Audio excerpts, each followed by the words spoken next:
ములుగు జిల్లాలో పలు అభివృద్ధి కార్యక్రమాలకు శ్రీకారం చుట్టారు మంత్రి సీతక్క.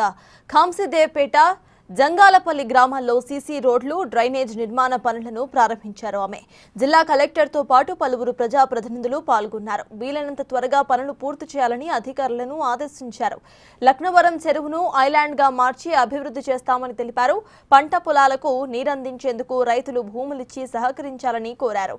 పేదలకు ఏం కావాలో ఆ నిర్ణయాలే కాంగ్రెస్ ప్రభుత్వం తీసుకుంటుందని అన్నారు ఆమె.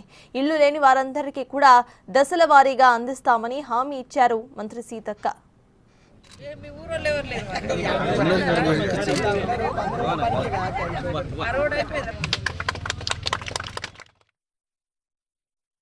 పేదోళ్ళ కోసం పనిచేసే సీఎం రేవంత్ రెడ్డి గారు. కాబట్టి ఇప్పుడు అన్ని పేదోళ్లకు, రైతులకు లాభం జరిగేది, నిరుద్యోగులకు లాభం జరిగేదే చేసినాం. అందుకనే కొంత ఉన్నతమైనటువంటి వాళ్ళు ఓరలేక కూడా భూమి లేని వాళ్ళకు కూడా 600 ఇచ్చు, 6000 ఇచ్చుడు అవసరమా అని బీఆర్ఎస్ కూడా మాట్లాడతారు. ఏది మనం ఇందిరమ్మ ఆత్మీయ భరోసా ఇస్తే కూడా ఓర్వలేకపోతున్నారు. వాళ్ళు 500 కోట్ల ఉన్నోళ్లకు రైతు బంధు వేస్తే తప్పు లేదట, కానీ ఏం లేనివానికి సంవత్సరానికి 12,000 ఇస్తే తప్పు అనే కానీ కూడా తీసుకొచ్చినటువంటి పరిస్థితి. మీరు కూడా మన మహిళలు కానీ జనరల్ గా అందరు కూడా మాట్లాడాలి, చెప్పాలి. ఈ ప్రభుత్వం మీ ప్రభుత్వం.